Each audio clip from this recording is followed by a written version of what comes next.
The Princess of Pies has hired Michelle Obama's ex-publicist for the handsome sum of over $100,000, sparking rumors that she herself is preparing to enter the world of politics. But could this cash have contributed to something else? Hello Crown Crunchers, this week Meghan won the Women of Vision Award from the Miss Foundation for her global advocacy work. I'm a woman and to be honest, I don't really feel that she has advocated very well on behalf of us women over the last year. If anything, I feel like she's made us look a little bit rubbish. But the rumours are out that the award is not only for her global advocacy, but also her deep pockets. Some believe that Meghan may have coughed up a little cash in exchange for this honour, which will be given to her by Gloria Steinem. Between paying over $100,000 to Michelle Obama's PR team, then landing this prestigious award, suggestions from most news sources claim that this could be the beginning of her crash landing into the political sphere. It will come as no surprise that here on this channel we think Meghan is full of white lies. So we thought that on this lovely suspenseful run-up to the coronation that we would reminisce about one of the biggest and boldest fibbies that Myth Meg has rammed down our throats so far. The award for the worst lie, by far, that we have heard the Duchess divulge is when she claimed that the people of South Africa felt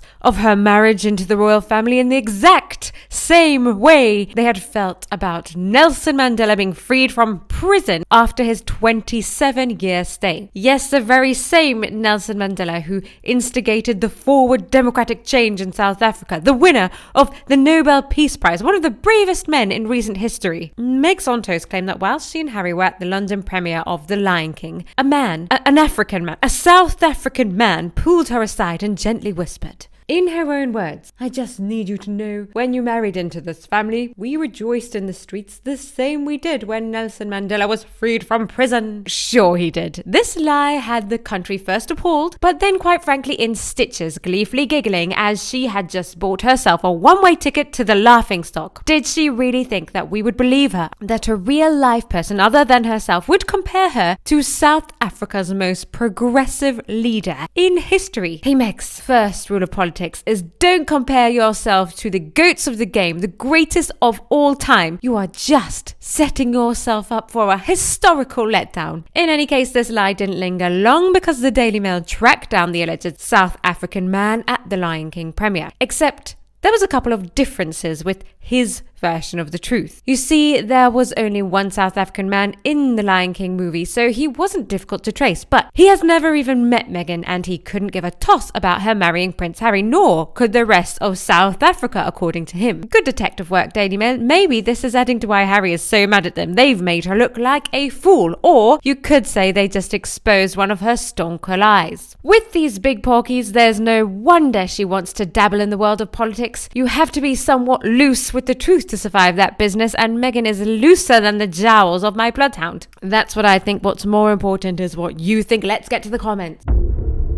Solly says she couldn't just take a backseat to the royal family. Meghan, in case you haven't noticed, cannot take a backseat to anything. She is a grappler. She will fight with all her might to get exactly what she wants. If you've listened to Revenge by Tom Bower, it is fascinating to hear the beginnings of Meghan Markle. She will stop at nothing and nobody can stand in her way. So yes, taking a backseat to the royal family does not seem like an option for her. CJC says she won't cope because she cannot silence everyone. That seems to be her MO. As soon as she says some sort of ridiculous lie or she gets caught out with something, she silences them, she sues them, she spreads lies about them. This is what we've seen so far, but you cannot do that with absolutely everyone. Of course, you can do it with your father, your sister, your relatives, your friends even, but there comes a point where you can't do it with everyone. King Biddy says, frightening. You need qualifications to be a doctor, plumber, lawyer, engineer, etc. What qualifications does Meghan have to be a politician? Acting? Which you can do dropping out of primary school. Can't just decide to be a politician, but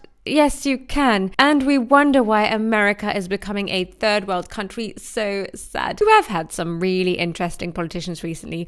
I'm not going to go into that because it's a sensitive topic, but I think there could be some people who would give her their vote, which is terrifying. Carrots says Markle doesn't have the thick skin to run for politics. Harry as the First Lady would be classic, that's for sure. He has assumed the First Lady position ever since he met Meghan, hasn't he? He has fallen into line very quickly. He does whatever she says. I can see her on the podium running for a presidential campaign with Harry at her side, slightly behind her, nodding along to every little bit of nonsense that she comes out with. Rhea says Meghan can run as far as she wants, up the hill, down the hill, on the beach, but for office, nope. I don't think too many people would vote for her. Yes, I don't think there would be a lot of people, especially after she was annihilated by South Park. And I imagine that is not where they're going to stop with Meghan and Harry. It made such a splash, the South Park episode, that I can imagine there's going to be a few more. Hit the like button if the mere thought of Meghan attempting politics terrifies you. That's it for today. See you down in the comments.